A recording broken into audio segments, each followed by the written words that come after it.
What's up guys, I wanted to make a quick video to go over something which happens quite a lot when I play badminton, and I'm sure it does for most other players too.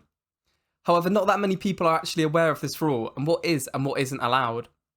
Before this video starts, I would really appreciate it if you guys hit the subscribe button and like the video to see more badminton content. Thank you.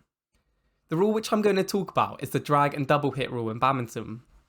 I think one of the reasons why this rule is so hard to judge is because it can be so controversial and hard to know what is going on, because obviously it happens so fast. Every player who accidentally drags or double hits a shuttle is usually going to say that they didn't do it and it might have been a frame or a mishit. Obviously their opponents are going to argue otherwise, and without an umpire there, it's hard to win the argument, especially if the shot was not deliberate. The shots I'm talking about here are obviously not the ones where you catch the shuttlecock on your racket and throw it away, or if you hit the shuttlecock up and then hit it again. It usually happens when you're on the defence or attacking the shuttle, in positions where you don't have much time to play the shot. This can cause you to accidentally drag the shuttle, whereby the shuttle stays on your racket head and you scoop it away. Or when you hit the shuttlecock once and then on the follow through you hit it again just after. This can happen sometimes in net shots. If we look at what the badminton rules are, it states that it should be a fault if in play the shuttle is caught and then held on the racket and slung during the execution of a shot. This rule means that a drag shot in badminton is not allowed because when you drag the shuttle was held on the racket and then slung off, which is not allowed and therefore a fault. It then goes on to state about a double hit in badminton. This is a fault if the shuttle is hit twice in succession by the same player. However, a shuttle hitting the head and the stringed area of the racket in one stroke is not a fault.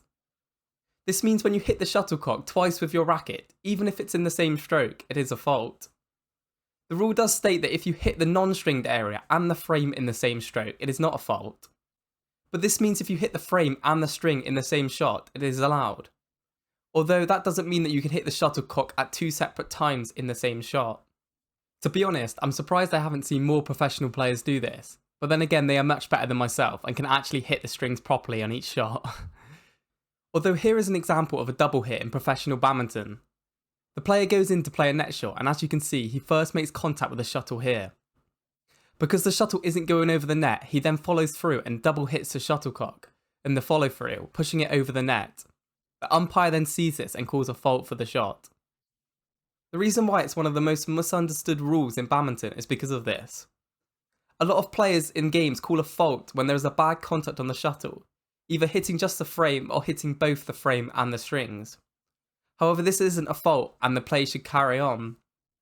It can be difficult to tell whether or not the player has mishit the shuttle, hitting it with their strings and frame, or if they've double hit or dragged the shuttle. I just wanted to make a video to try and make you guys aware of this, and for you to look out for what is the difference in a mishit which is allowed compared to a double hit or a drag/scoop shot in badminton. Thank you for watching and have an awesome day.